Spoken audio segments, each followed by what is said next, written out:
So of the 3 university degrees that I completed in my earlier years, there's only 2 professors out of all those classes I took that left a lasting impression on me throughout my life. Certainly the math professors and engineering professors and so forth, they helped me in my career, but I never really brought anything longer with me from what they taught. One of the 2 professors that I remember very well is my undergraduate geography professor, who during a couple of classes would stop and talk about what he's really passionate about, and that is that he was really passionate about the widely held falsehoods within society. And one of these, which he did a lot of experimentation on, was the dangers of forest fire. At the time, of course, there were commercials on a regular basis in television about Smokey the Bear and preventing forest fires. And the Disney film Bambi, showed how animals were hurt during forest fires or killed during forest fires. But his research didn't show this at all. His research showed that with regular burnings of forests, there were actually more animals in the forest, and there were actually healthier trees within the forest because you burn away the underbrush without harming the trees. The real harm comes when you follow Smokey the Bear's suggestion and you prevent forest fires and you suppress forest fires.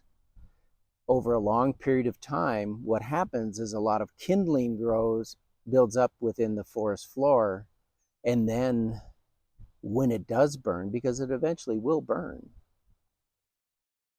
it burns too hot and the green trees die.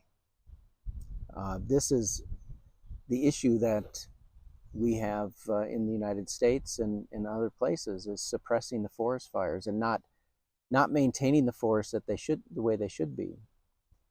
Here where I am in this forest, you see there's no underbrush, there's grass, there's trees.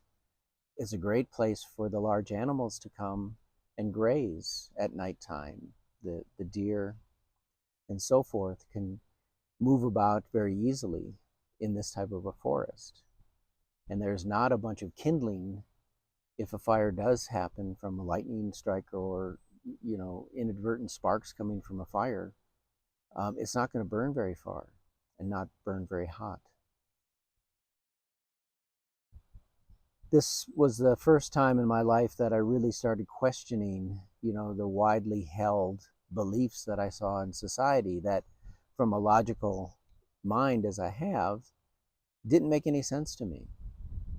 And this put me on the path of searching for wisdom, logic, and the truth, where I found society was really not in the right direction.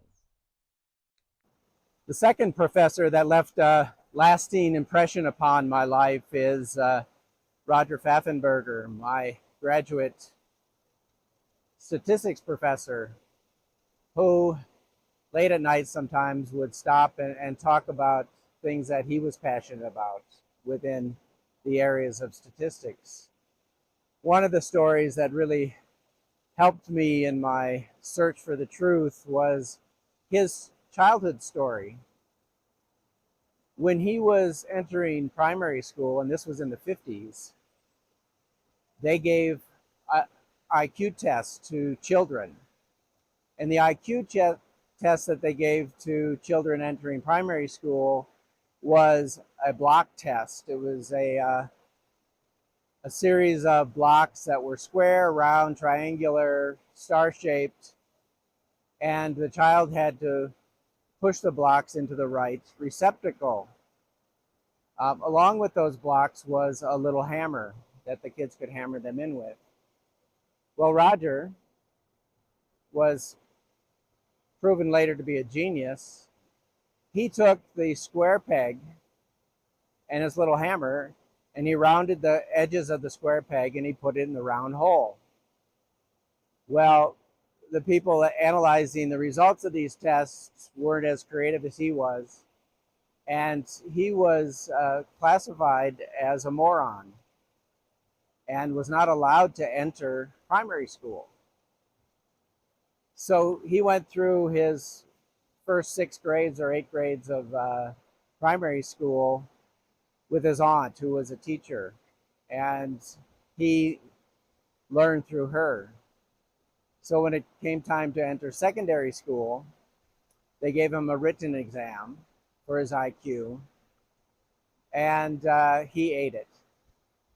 So, but they raised his IQ from 70 to 80, which allowed him to enter secondary school. He went on to get his PhD in mathematics and applied to the Jet Propulsion Laboratory in California. And when they did a background check, they found out they had just hired a certified moron.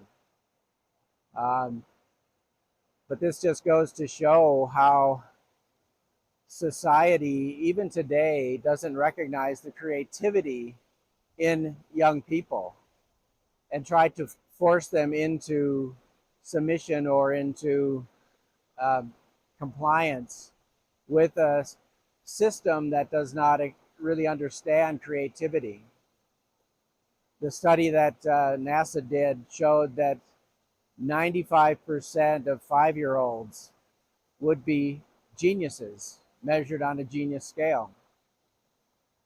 But unfortunately, by the time they get out of high school, there's only 10 to 5% of them left who are still geniuses because the system beats it out of them.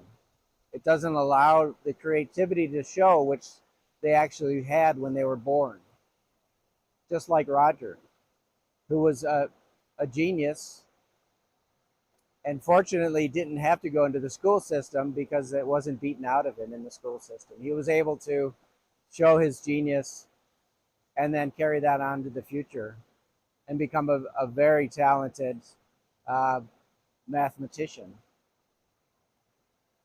So this theme has come up many times in my lifetime, and I was given a daughter who was one of these geniuses, who didn't fit within the normal school system, didn't even fit within the Montessori school system, but showed her genius anyway.